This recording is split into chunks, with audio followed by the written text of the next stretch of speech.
Bonjour à tous. Notre objectif, c'est de ouvrir les yeux des Africains, bantous précisément, en leur disant que les Juifs de la Bible, c'est nous. Nous sommes le peuple dont la Bible parle. Nous sommes le peuple d'Israël. Nous sommes le peuple élu. C'est nous, les Africains, les bantous. On ne cessera de le répéter et de le prouver au cas où il y en a qui hésitent, qui tergiversent encore. Vous avez le droit de refuser cette vérité et de dire non, je ne suis pas le peuple élu, je suis simplement un païen converti en Jésus pour attendre le retour du Seigneur qui viendra du ciel et tout. Vous avez le droit, mais je pense que ça ne m'empêche pas non plus aussi, moi, de dire ce qui est vrai. Donc les Bantous sont le peuple élu et on nécessitera d'apporter des éléments pour le prouver, pour le confirmer. Les coutumes qui sont mentionnées dans la Bible, on les trouve nulle part ailleurs si ce n'est que sur le continent africain. Tenez, par exemple, la période menstruelle, qui est une période délicate chez la femme africaine. Dans Lévitique, il est clairement expliqué que quand la femme est en période menstruelle, elle est, n'est-ce pas, impure. Et donc, vous avez, par exemple, au Gabon, des ethnies où les femmes ne pilent pas, ne préparent pas, ne cuisinent pas durant la période menstruelle. Pourquoi? D'où vient cette tradition? Ce n'est pas scientifique, ce n'est pas que des scientifiques, des médecins se sont assis pour dire que non, c'est pas bon, non, mais c'est elle-même, c'est inscrit dans les gènes que durant la période menstruelle, on ne peut pas se mettre à travailler, à préparer, etc. Et un homme africain sainement constitué ne peut pas s'approcher d'une femme qui est en période menstruelle. C'est strictement interdit, c'est une abomination. D'où ça nous vient? C'est dans Lévitique, c'est écrit dans Lévitique. Et en Afrique, on considère cela. Je me souviens quand je priais dans une église de réveil, Béthanie, eh bien, un dimanche, le pasteur a pris la parole et il a demandé à ce que les femmes qui sont dehors entrent. Et il a fait allusion à la période menstruelle en disant que non, c'était l'Ancien Testament, etc. Entrez.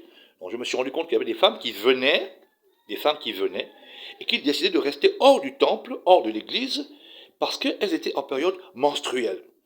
Ce n'est pas le pasteur qui leur a enseigné ça. Ce n'est pas le pasteur qui leur avait enseigné ça. Non, puisque le pasteur va prendre la parole pour condamner cela et leur demander de rentrer. Malheureusement. Vous voyez un peu? Donc, elles tiennent ça de quoi? De qui? Voilà. La période menstruelle en Afrique est une période particulière et aucun Africain sain d'esprit ne peut s'approcher d'une femme durant cette période menstruelle. Ça vient de d'où? Ça vient de qui? C'est dans nos gènes depuis des générations en générations. C'est vrai que quand on est en ville, c'est pas évident, mais dans les villages où on retrouve vraiment l'empreinte traditionnelle, eh bien c'est encore présent. Il y a le lévira. Quand un homme meurt sans laisser d'enfant, c'est ce que dit la Bible, quand un homme meurt sans laisser d'enfant, son frère prend la femme du défunt pour lui assurer une progéniture. Eh bien, cette pratique est encore observable dans nos campagnes, dans nos villages ici en Afrique. C'est vrai qu'il y a un tel aspect qui a disparu, l'aspect de la procréation, parce que c'est un peu difficile de prendre la femme de son frère défunt et de la connaître, etc.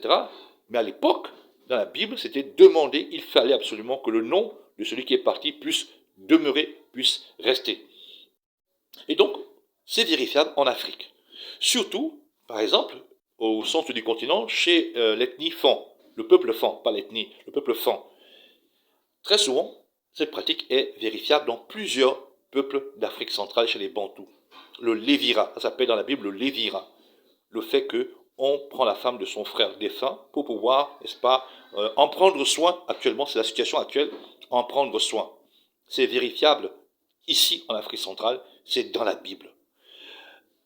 Le Seigneur en parle même dans les évangiles. Les pharisiens viennent voir le Seigneur et disent que, ah tiens, il y avait quelqu'un qui avait, n'est-ce pas, sa femme, il est décédé, le frère a pris la femme, il est aussi décédé, le frère, la femme est passée ensuite entre les mains d'un autre, etc., etc. Donc c'est la confirmation que c'est une coutume que les Juifs connaissaient, le lévira, n'est-ce pas? Et c'est vérifiable aujourd'hui en Afrique, en Afrique, Bantou notamment, le lévira est vérifiable. Ce n'est nulle part ailleurs. Il n'y a aucun peuple qui va dire, nous on pratique le lévira. Ici en Afrique centrale, on peut vous présenter des cas de lévira. Il y a la coutume des pleureuses. Dans Jérémie, le prophète Jérémie parle des pleureuses. Des femmes qui sont appelées pour pleurer un défunt. Elles n'ont pas de lien avec le défunt, mais elles sont payées parfois pour ça. Elles sont payées pour ça, pour venir pleurer un défunt qui peut-être n'était pas très apprécié, etc., ou très aimé, ou bien pour donner un peu plus de chaleur à la cérémonie, au deuil. Eh bien, on appelait des femmes pour venir pleurer. On les appelait, dans la Bible, on les appelle les pleureuses. Non, Jérémie, c'est mentionné. Eh bien, en Afrique centrale notamment, il y a les pleureuses, des femmes habiles, comme le Seigneur les appelle, des femmes habiles. Donc des femmes qui savent pleurer, des femmes qui savent se lamenter sur la disparition de quelqu'un, et c'est un travail pour elles, les pleureuses. La Bible mentionne cela dans Jérémie. Et ailleurs, on ne trouve pas ce genre de cas. On ne trouve pas cela, si ce n'est qu'en Afrique centrale. Alors, 3 exemples j'ai pris.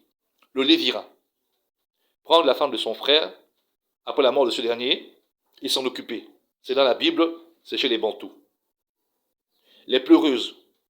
Des femmes qui viennent pour pleurer un défunt, alors qu'elles n'ont souvent rien à voir avec lui. Elles sont parfois payées pour ça. C'est dans la Bible. Les menstrues. Période particulière où les femmes sont tenues d'avoir certains comportements. N'est-ce pas? Et l'homme ne peut pas s'approcher de sa femme durant cette période. C'est dans la Bible, chez les Bantous, on trouve ça. Rien que par les coutumes. Peut-on réfléchir? Rien que par les coutumes. Peux-tu réfléchir, chrétien? Peux-tu réfléchir? Rien que par les coutumes. Les similitudes entre les coutumes. Soyez bénis.